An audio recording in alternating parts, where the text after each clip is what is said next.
আজকে আমি আপনাদের সঙ্গে দেখাতে চলেছি যে এই দোপাটির চারা গাছের মাটি কেমন হবে বসানোর জন্য এবং সেই চারা গাছ থেকে এত বড় দোপাটি গাছে পরিণত হওয়ার জন্য কি কি কেয়ার করছি, কি কি খাবার দিচ্ছি এবং সম্পূর্ণ যত্ন থাকবে আজকের এই ভিডিওতে। তো চলুন দেরি না করে ভিডিওটিকে শুরু করা যাক। বীজ থেকে তৈরি করেছি এই দোপাটির চারাগুলিকে। আপনারা আমার চারা তৈরির ভিডিওতে এগুলিকে দেখেছেন এবং এই প্রত্যেকটি চারা এখন খুব সুন্দরভাবে গ্রোথ নিয়ে নিয়েছে, দেখে বুঝতেই পাচ্ছেন। এবং অ্যালোভেরার যে সারটি আমি তৈরি করেছিলাম সেটি এই গাছটির উপরে কিন্তু আমি দিয়েও দেখিয়েছিলাম যে কতটা পরিমাণে এই ছোট্ট চারা গাছগুলিকে দিতে পারবেন। তারপর এগুলির গ্রোথ আরও খুব দ্রুত হয়েছে। তো এগুলিকে এবার আর গ্লাসে রাখার মতো পরিস্থিতিতে নেই, এদের এবার সুন্দর শিকড় তৈরি হয়ে গিয়েছে এবং শিকড়গুলো কিন্তু বেরিয়েও আসছে। তাই এদেরকে এবারে পটিং করতে হবে সঠিক পাত্রে। তো এগুলিকে পটিং করার জন্য আমি মাটি নিয়ে নিয়েছি। এখানে আমার গার্ডেনের পুরনো মাটি রয়েছে এবং সেটিকে রিচার্জেবল করার জন্য আমি নিয়ে রেখেছি ভার্মি, নিমখোল আর হচ্ছে সুপার ফসফেট। এগুলিকে মিশ্রিত করে পুরো মাটিটি আমি রেডি করে নেব। আপনারা যদি 6 ইঞ্চির টবে বসান সেখানে নেবেন 50% গার্ডেন সয়েল, 25% স্যান্ড আর 25% কোকোপিট। আর সেই মাটিটির সঙ্গে মিশিয়ে নেবেন হচ্ছে 1 টেবিলস্পুন ভার্মি, 1 টেবিলস্পুন নিমখোল আর হচ্ছে 1 টিস্পুন হচ্ছে সুপার ফসফেট মিশ্রিত করে মাটিটি রেডি করে নেবেন এবং তারপর এই দোপাটির চারাগুলিকে বসাবেন। এই মাটির সংমিশ্রণটার জন্য যেমন জল ভালোভাবে বেরিয়ে যাবে তেমন এতে ময়েশ্চারও মেনটেন থাকবে। যেহেতু এগুলি গরমের ফুল, এদের ময়েশ্চার সঠিকভাবে থাকাটা খুবই ইম্পর্টেন্ট, তাই জন্য এই ধরনের মাটির সয়েল মিক্সচার। তো চলুন মাটিটিকে আগে প্রস্তুত করে নিই এবং তারপর আপনাদের সঙ্গে দেখা হচ্ছে। তো মাটিটি আমার মিশ্রিত করা হয়ে গেছে এবং এখানে আমি একটি পাত্র নিয়ে নিয়েছি আর এই পাত্রটিতে আমি ড্রেনেজ সিস্টেমটাও ঠিক করে নিয়েছি। দেখতেই পাচ্ছেন এই হোলটির মুখে আমি একটি চাপা দিয়ে দিয়েছি, টুকরো অর্থাৎ টপের যে ভাঙা টুকরোগুলি থাকে সেটার টুকরো চাপা দিয়ে দিয়েছি এবং তার উপরে ড্রেনেজ সিস্টেমটা পারফেক্ট থাকার জন্য বালি দিয়ে দিয়েছি। এবারে এখানে আমি আর্ধেকটা টব মাটি ভর্তি করে নেব। তো চলুন মাটি দিয়ে টবটিকে ফিল করে নিই। আগে টবটি আমি অর্ধেক ভর্তি করে নিয়েছি। এবারে এই যে দোপাটির চারাটি আমি তৈরি করেছি সেটিকে আমি বসিয়ে দেবো। তো চলুন দেখা যাক এর কতটা সুন্দর রুট তৈরি হয়েছে। প্রথমে আস্তে করে আমি এটিকে একটু প্রেশার দিয়ে নিচ্ছি, আর এটা খুবই যেহেতু নরম মাটি তাই খুব তাড়াতাড়ি কিন্তু বেরিয়েও আসবে। তো চলুন বের করা যাক। দেখুন কত সহজে বেরিয়ে আসছে, দেখুন কত সুন্দর কিন্তু রুটও তৈরি হয়ে গিয়েছে। এই যে এত সুন্দর রুট কিন্তু রেডি হয়ে গিয়েছে। এবারে গাছটিকে আমরা আস্তে এর উপরে বসিয়ে দেব। দোপাটি গাছ যেহেতু খুব নরম হয় একে খুব সাবধানে কিন্তু বসাবেন। তো বসানো আমার হয়ে গিয়েছে, এবারে মাটি দিয়ে এটাকে ফিল করে নিই। এটাকে আমার কিন্তু বসানো পুরোপুরি কমপ্লিট হয়ে গিয়েছে। এটি খুব নরম হয়, এই ডালটি অর্থাৎ এই যে কাণ্ডটি থাকে খুব নরম হয়, খুব সাবধানে একে বসাতে হবে। যারা এখন নার্সারি ভিজিট করবেন তারা দোপাটি পাবেন এবং বর্ষাকালে দোপাটি প্রচুর পরিমাণে ফুল দেয়। তো এটিকে আমার বসানো কমপ্লিট হয়ে গেছে। এবারে একে আমি ভালোভাবে জল দিয়ে দেব। ভালো করে ভরে টবটিতে জল দেবেন এবং একে এই বসানোর পর ছায়াদার জায়গাতে রাখবো, যেখানে হালকা সকালের রোদ পড়বে এরকম জায়গাতে প্রায় 3-4 দিন থাকবে। তারপর আপনাদের সঙ্গে দেখা হবে যে এর কেমন কেয়ার এই মুহূর্তে করবেন যাতে এ ভালোভাবে বৃদ্ধি পেতে পারে। আর আপনাদের সঙ্গে চারা গাছ তৈরির সময় আমি বলেছিলাম যে এগুলি কেমন জায়গায় রাখা থাকে, তাই জন্য এই সময় কি হবে সেটা বললাম এবং তারপর আপনারা একে কেমন কেয়ার করবেন, কি ধরনের খাবার দেবেন সমস্ত ইনফরমেশন থাকবে ঠিক 3 দিন পর।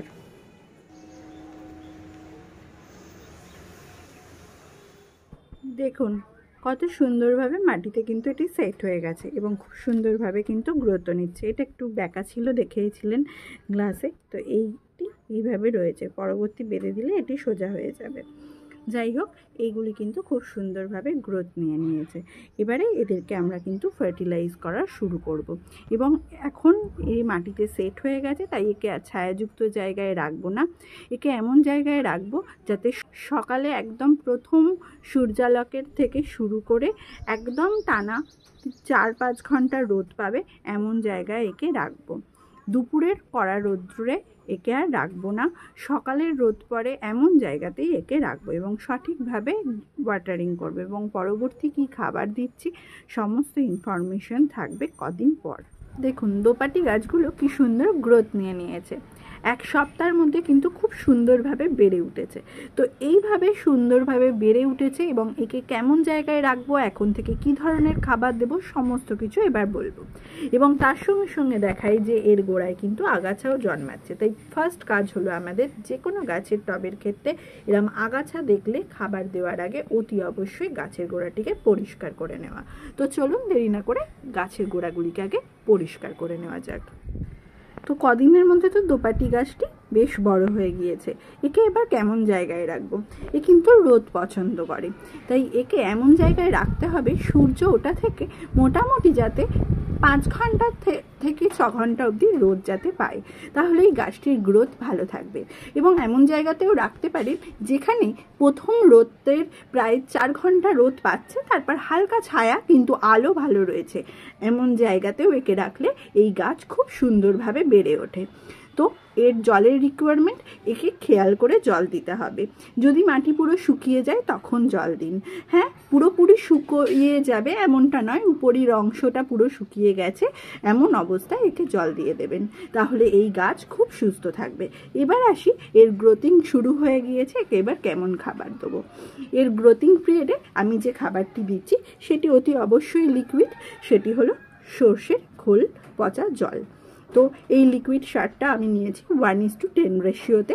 যেহেতু এত গরম তাই এই গরমে আমরা সর্ষের খোল জল দেব অবশ্যই, কিন্তু সেটি অতি অবশ্যই অনেকটা পাতলা করে, অর্থাৎ 1 ভাগ সর্ষের খোল নিলে সেখানে 10 ভাগ থাকবে জল, নর্মাল জল, সেটিকে মিশিয়ে নেব এবং সেটি ব্যবহার করব। এবার কতটা পরিমাণে ব্যবহার করব, আমার মতো যাদের 6 ইঞ্চির টবে আছে তারা 50 ml মতো ব্যবহার করবেন এবং সেটি 15 দিন অন্তরই ব্যবহার করবেন। তো চলুন আমি এটি গাছের গোড়ায় দিয়ে দিই এবং 15 দিন অন্তর একে যেমন ব্যবহার করবেন তেমন 15 দিন অন্তর একে অবশ্যই একটি ভালো ফাঙ্গিসাইড স্প্রে করে দেবেন। আর গাছে এতে বিশেষ কোনো পোকামাকড়ের উপদ্রব লক্ষ্য করা যায় না। যদি আপনারা পোকামাকড়ের উপদ্রব দেখতে পান তাহলে অতি অবশ্যই মাসে একটিবার কীটনাশকও স্প্রে করে দেবেন। এই হলো এখনের আপডেট। দেখা হচ্ছে আর কিছুদিন পর যখন এটি আরেকটু গ্রোথ নিয়ে নেবে। দেখা হচ্ছে কয়েকদিন পর। দেখুন ফুল আসা শুরু হয়ে গিয়েছে এবং আমার এই গাছগুলি কিন্তু বেশ সুন্দরভাবে গ্রোথও নিয়ে নিয়েছে। দেখে বুঝতেই পারছেন আগের আপডেটটির সঙ্গে এই আপডেটটির কতটা পরিবর্তন। দেখুন চারপাশ দিয়ে প্রচুর ডালপালা ছেড়েছে এবং দেখতে বেশ সুন্দর লাগছে। এখানে আমি 2টি টব এনেছি, এই 2টি টবের ওপরেই বাদবাকি আরও কাজ করে দেখাবো আপনাদের সঙ্গে। আর এই আমার প্রত্যেকটি দোপাটি কিন্তু যেগুলি বীজ থেকে আমি লাগিয়েছিলাম যে 4টিকে, প্রত্যেকটি খুব সুন্দরভাবে কিন্তু গ্রোথ নিয়েছে। দেখে বুঝতেই পাচ্ছেন কত সুন্দর গ্রোথ নিয়েছে। এবং এটিতেও কিন্তু কুড়ি চলে এসছে এবং প্রত্যেকটিতে কুড়ি আসছে। এবারে কিন্তু খোল জল আর দেওয়া যাবে না, কারণ খোল জলে নাইট্রোজেনের মাত্রা বেশি, তাই একে এমন একটি খাবার দিতে হবে যাতে কুড়ির মাত্রা বৃদ্ধি পায় এবং প্রচুর পরিমাণে ফুল আসতে শুরু করে। তো এবারে আমরা কি খাবার দেবো, এর কেমন কেয়ার নেব সবটা আপনাদের সঙ্গে কিন্তু আলোচনা করব। প্রথমে যেটা করতে হবে সেটা হলো এই গাছের গোড়ায় প্রচুর আগাছা জন্মেছে সেগুলিকে আগে ক্লিন করে দেওয়া। সেই কাজটি আগে করে নিই, তারপর নেক্সট কথা। দেখুন গাছের গোড়াটা কিন্তু আমি পরিষ্কার করে দিয়েছি। এবারে একে আমি খাবার প্রয়োগ শুরু করব। প্রথমে আমি যেটি বলেছিলাম, গাছটি বসানোর পর কিছুদিন যাওয়ার পর যখন গ্রোথ নেওয়া শুরু করবে তখন থেকে আপনারা কিন্তু 15 দিন অন্তর অন্তর খোল জল দেওয়া শুরু করবেন। তাতে দেখতেই পাচ্ছেন গ্রোথ কতটা সুন্দর হয়েছে এবং যখন থেকে কুড়ি আসতে শুরু করছে বা কিছু ভালোভাবে এরকম প্রচুর গ্রোথ নিয়ে নিয়েছে। আর এখানে আরেকটি কথা বলা ভালো, আমার এটি ছোট্ট একটি টব তাই এরকম রয়েছে। আপনাদের কাছে যত বড় পাত্রে আপনি দোপাটিকে বসাবেন তত বড় হবে এবং ঝাড়ও প্রচুর হবে। তো এইভাবে কিছুদিন যাওয়ার পর প্রায় 1 মাস পরেই যখন খুব সুন্দর গ্রোথ শুরু হয়ে যাবে, হালকা কুড়ি আসতে শুরু করেছে, তখন থেকে এর খাবারের পরিবর্তন করতে হবে আমাদেরকে। এই সময় থেকেই আমাদের, যখন এই বর্ষা শুরুর একদম সময় থেকেই আমাদেরকে কিন্তু একে যে খাবারটি দিতে হবে তার জন্য আমাদের নিতে হবে, আমার এখানে 4টি দোপাটির টব যেহেতু আছে, এখানে 2টি রয়েছে আর বাদবাকি ওইদিকে রয়েছে 2টি, তাই জন্য আমি এখানে 200 ml জল নিয়ে নিয়েছি।